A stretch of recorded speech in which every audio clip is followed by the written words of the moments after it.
Stacy, when are we going to that Italian place in front of the station you mentioned yesterday? Is your daughter-in-law going to drop you off and pick you up? Must be nice, huh? My daughter-in-law could never do that. Ugh, she's totally useless. She leaves dirty dishes piled high in the sink, forgets to take out the trash, and wouldn't even know where the cleaning supplies are kept. Maggie, did you mean to send this to someone else? Because, well, that doesn't sound very kind. Huh? What are you saying, Stacy? Oh, I'm so sorry. I meant to send that to a friend. My mistake. No worries. Sorry, I eavesdropped. I wish I could at least pick you up and drop you off, help out in some way. It's fine. Don't worry about it. You have a very nice face. That alone makes you worth it, right? I don't think so. I want to help you and Maurice. It breaks my heart to see him struggling so much. But it's impossible, right? You can't help me with legs like that. Oh, poor you. So young and yet living life in a wheelchair. You can't even enjoy fashion. If I were you, I wouldn't be able to live with it. You must spend all day in sweats, right? Forget about cute shoes or those high-waisted jeans everyone's wearing. I'm so sorry if my words make you sad. Yeah, but I can still wear clothes while sitting. And trust me, I have a fabulous shoe collection that doesn't require high heels. Well, even more than that, your biggest problem as a daughter-in-law is that you can't do house chores that well. It's been a real pain recently, having to clean up after you when you don't do things properly. Spilled spaghetti sauce on the new rug yesterday, didn't you? How do you feel about that? Do you think you could at least apologize properly? Yes, I'm terribly sorry for the inconvenience. But let me tell you, I can cook and clean just fine. And for your information, I even managed to clean the bathroom somehow, despite the fact that the cleaning supplies seem to be hiding from me. Somehow? You suck at drying it. You can't even clean up the water stain. You shouldn't do it like that. You're letting the machine clean the floors, aren't you? It's like you're not even trying. Well, that's what Maurice bought it for. So I'm really grateful that we have it around. It helps me feel a bit more independent. I can never get used to that thing. But even so, cleaning is also a chance to collect one's thoughts, isn't it? In other words, you leave everything, including your own thinking, up to other people.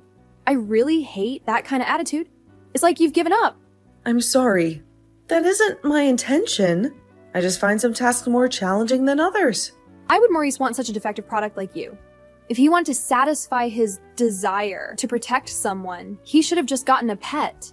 You better show more appreciation for him, because usually someone like you would be living alone until they died. And by the way, stop getting all quiet whenever I correct you.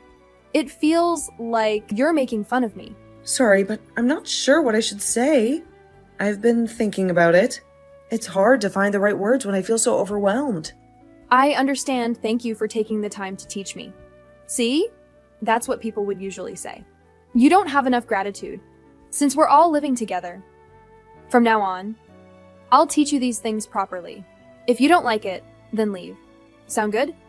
Yes, I understand. I'll try to do better and be more appreciative. Thank you for your patience.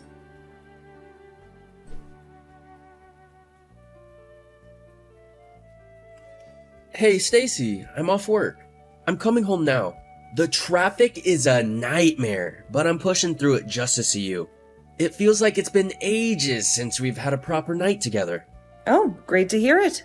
You seem busy lately. It's like the office has become your second home, and dinner dates have turned into canceled calls. Is everything all right here?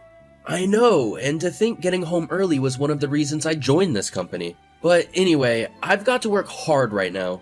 The project is reaching a critical phase and I need to give it my all. It feels like the future of this company rests on my shoulders. You seem happier than usual. Like there's a new spark in your eyes, a lightness in your voice I haven't heard in a while. Is it just the work, or is there more to it? Can you tell? I'm finally enjoying my job these days. It's challenging, yes, but also incredibly rewarding. I feel like I'm finally starting to understand the bigger picture, like all the pieces are falling into place. It's a welcome change from feeling of just going through the motions. That's really great to hear, Maurice. I'm always rooting for you. Your success is my joy, even if it means late nights and missed dinners for a while. Thanks, Stacy. By the way, how are you doing? I hope the day hasn't been too overwhelming. Have you managed to get some rest and some time for yourself? With what? The house? The chores? Or the silent battles we don't talk about? Especially with Mom around lately. Huh? What are you talking about? With my mom? Is she nagging you about this and that again? I know she can be a force of nature with her opinions on everything. No, not exactly nagging. Just the usual reminders and her way of showing care, I guess, in her own way. But it can be a bit much sometimes. Really? That's good if that's the case. Because she can be pretty picky when it comes to keeping up her appearances. If she does nag you about anything, tell me right away. I'll be your knight in shining armor, ready to take on a dragon of a mother-in-law. I'm fine. Besides, discussing the wife in the wheelchair is definitely not a pleasant topic for either of us. I understand how she feels. The guilt, the protectiveness. It's a difficult dance we do, isn't it? That doesn't matter. You're not a wife in a wheelchair, you know. You're just you, Stacy. Believe me, you're the kindest person I've ever met with the biggest heart. And definitely the best wife a guy could ask for. You're my rock, Stacy. You give me too much credit, but thanks. Thanks to you, I'm happy every day. Your love is the sunshine that breaks through the clouds, even on the toughest days. Not as happy as me. Also, if you want to work on something, a project of your own, or you want to start a new hobby, just let me know. I'll do everything I can to help. Your dreams are my dreams too. Thanks, Maurice. But for now, I think I'll start by tackling the house chores properly. If I'm going to start something new, I think I'll start from there. It's important for me to contribute to our home, to make it a haven for both of us. I see. Then that sounds good. Let me know if I can help with anything like chopping vegetables, folding laundry, or anything. We're a team after all. I'll keep that in mind. Anyway, I'm waiting for you to come home today. I made your favorite beef stew. It's simmering on the stove, filling the house with its hearty aroma. The smell alone is enough to make my stomach rumble. Sweet! The thought of that stew and seeing you is making me speed home even faster. Buckle up because I'll be there in record time.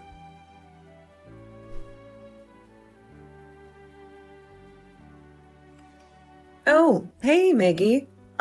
This is an awkward question, but did you do something with my secret savings? The ones I've been squirreling away for that rainy day we always talked about? You know, the one where the car suddenly needs a new transmission, or the roof starts to leak like a sieve? Huh? Secret savings? Honey, what are you talking about? That sounds like something out of a spy novel. You know I have a memory like an elephant and secret bank accounts? Those are for strangers, not family. The money I put in the drawer in the living room, Maggie. Tucked away in that old recipe book we never use anymore. $225 or so was missing. It's not just about the amount, Maggie. It's the feeling in the pit of my stomach like someone reached in and snatched a piece of my trust. I can't believe this, Stacy. You think that I, your own flesh and blood, would steal from you? Surely you're joking. You know I'd rather walk on hot coals barefoot than betray your trust. Besides, with Maurice working so hard these days, the last thing we need is extra tension in this house. Pardon me for asking, Maggie, but the only one who knows that drawer holds emergency money is family. And it's not just the money. It's the trust that's been shattered into a million pieces. Like a beautiful mosaic we spent years building, now laying broken on the floor. If we're going to point fingers, let's not forget how forgetful you can be sometimes. It's just $225, really? Are you sure you haven't absent-mindedly misplaced it somewhere or something? Maybe it's hiding between the couch cushions or wedged under a rug, just waiting for you to find it. I haven't made a mistake, Maggie. I count the total every month like clockwork. It's my little ritual, counting and recounting, making sure everything is just as it should be. A safety net to catch us if we fall. Even so, you don't have any concrete evidence, do you? You don't think you just shoved it somewhere in a fit of absent-mindedness and forgot about it entirely? Maybe it's hiding in plain sight, just waiting for you to find it with a sheepish grin on your face. Maybe it was a thief? I think I'll call the police and report it stolen. It's not just about the money anymore, Maggie. It's about feeling safe in our own home. A place where we can relax and unwind, not a fortress under constant siege. The police? Don't you think you're overreacting a bit, dear? If a patrol car parks outside our house with flashing lights, the whole neighborhood will be in an uproar. They'll be peering over their fences, whispering behind closed doors, and we'll be the town gossip for weeks. But what about other valuables, Maggie? Maybe they took more than just the money. It's not just about the money anymore. It's about the sense of security that's been evaporating from this house, like rainwater. Nobody's been stealing anything, Stacy. Huh? How would you even know? Because I can assure you, this family, this house, we're a well-oiled machine. Nothing goes missing without a reason. And trust me, there isn't one. Oh, I get it now. Are you trying to say you're a sly one, Maggie, right? Okay, so maybe I borrowed it. My bad. There, you happy now? Satisfied? Why would you do that sort of thing, Maggie? It's not just the act of taking the money. It's the secrecy, the lack of honesty that hurts the most. Look, Stacy, I'm going shopping today with a friend. She's bringing her daughter-in-law along, and you know how those things go? So you should be able to lend me your wallet, at the very least. It's the least you could do after all the times I've looked after you, wouldn't you say? I'm not sure I understand, Maggie. Why didn't you just ask? We could have worked something out, a budget, maybe a shopping list. We always do that kind of thing together. Do you have permanent brain damage too? Usually daughters share these pastimes with their mothers-in-law. They bond over the latest fashions, gossip about the neighbors, and maybe even snag a bargain or two. Since you can't exactly stroll down Fifth Avenue with Maurice on your arm, you can at least give me some money. It's the unwritten rule of family dynamics. Haven't you learned anything living in this house? How can you decide on my behalf that I can't do it? I would go with you if you invited me. We could navigate the bustling shops together. Me in my trusty wheelchair and you with your endless supply of shopping bags. I'm more than just a wallet, Maggie. I'm your daughter-in-law, and maybe, just maybe, we could use this as an opportunity to build a bridge between us. It's embarrassing. If I was walking with someone like you, people would stare at us. They'd whisper about the poor woman stuck in a chair, and I wouldn't be able to hold my head up high. I really can't do it. It's not just about you. It's about maintaining appearances. This town thrives on gossip, and I won't be the one feeding the rumor mill. It's that bad? I never knew you felt this way. It's like I'm some kind of burden, a stain on your perfect image. All this time, I thought we were becoming closer. A family, even. But apparently, I'm just a secret you keep hidden away. A source of shame. If you can't even do the simplest duties as a wife, then you can leave. This conversation is over. Frankly, it's exhausting. All I want is a nice day out with a friend, and you turn it into this dramatic ordeal. It's disappointing that Maurice will be on a business trip for my birthday next week. If it's just the two of us, it'll be so depressing. There goes my celebratory lunch plans. Well, I'll come home in the evening then. Maybe I'll find some solace in the quiet, a glass of wine, and a good book. Please wait, Maggie. Don't walk away from this. We need to resolve it for the sake of our family, for the sake of what we once had. Maybe not the picture-perfect family you envisioned, but a family nonetheless. There has to be a way past this, a way for us to understand each other.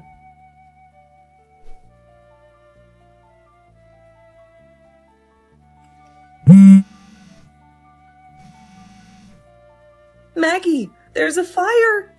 A blazing inferno is engulfing everything! I can hear the roar of the flames like a hungry beast devouring everything in its path. What? A fire? OMG. Are you okay? Jesus, my heart's pounding in my chest like a drum solo, and my hands are shaking so badly I can barely hold the phone. Where are you? Oh my god, the fire! It's coming from the house next door. The flames are leaping out of control, reaching out like fiery claws, trying to grab everything within reach. Please help me, Maggie. The playwheel of my chair is jammed in the door. It's like it's alive, fighting back against my desperate attempts to escape. I can't get out. Maggie, I'm scared. Please help me.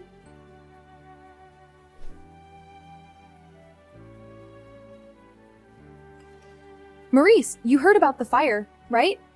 I'm so sorry that I couldn't help. My hands were shaking so badly, I could barely dial the fire department.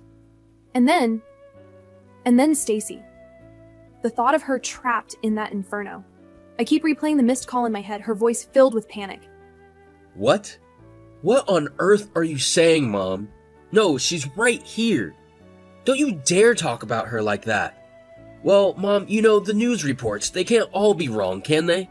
Huh? But the news said there were fatalities. A woman in a wheelchair, trapped in the blaze. That wasn't Stacy. It couldn't be. She was getting checked at the city hospital for minor smoke inhalation. That's all. They said her trachea was a little irritated, so she won't be able to talk for a while. But she's alive, Mom. Alive. Thank God. Wait, what? I don't understand. Weren't you on a business trip today, Maurice? You never mentioned coming home early. Stacy asked me to come by at noon. Man, I was surprised. She called me right after I got everything together and got back to the house. She said that there was a fire spreading from the neighbor's house and she couldn't escape and she needed my help. I moved faster than I ever have in my life. The whole drive back home was a blur, filled with dread and the image of her trapped in the flames. Is that so? I'm glad she's okay, truly. You had me worried for a moment. She's not okay, you hag! Hag? Now listen here, young man. Don't you use that tone with me. Why are you acting like everything is all fine? You abandoned her in a fire. And I know you knew. She told you about the fire in those frantic texts. You ignored her call for help and ran away. Wait a second, Maurice. You don't understand. There must be some mistake, my dear son. She showed me the texts too. All of them, leading up to now. The constant jabs, the belittling marks, the accusations. What the hell is wrong with you? Aren't you ashamed saying awful things like that to my wife every day and even stealing her money?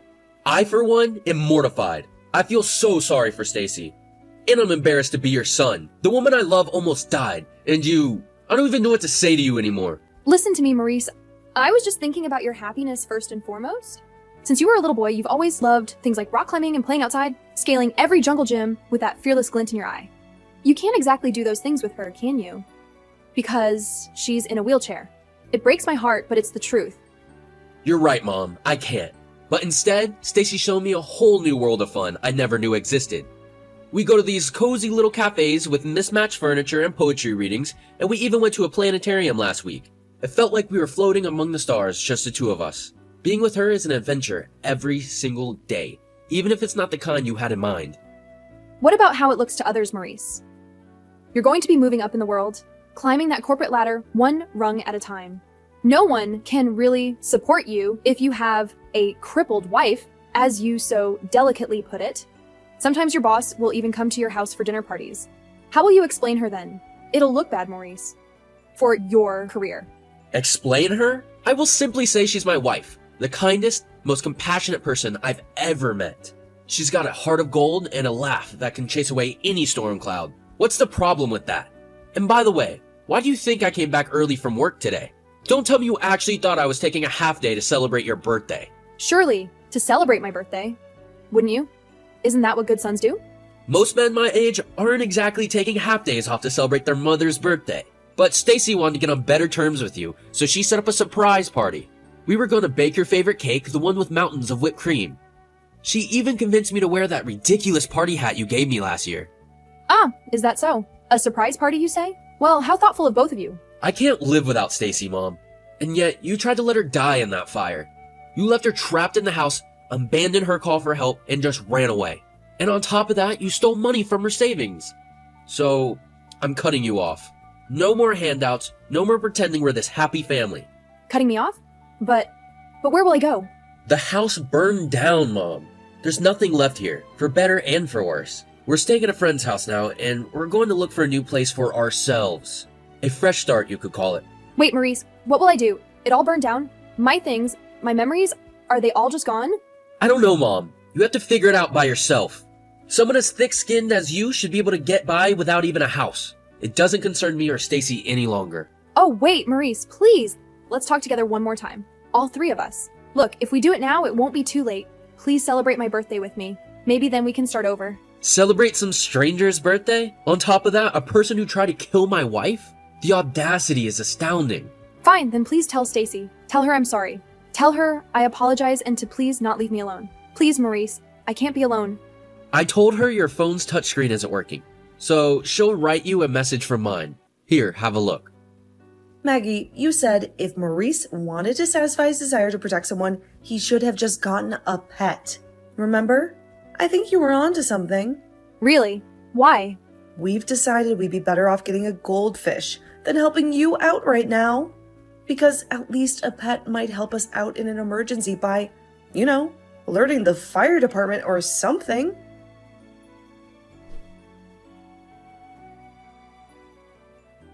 After that, Maurice and I rented a new apartment close to his company and started our new life there.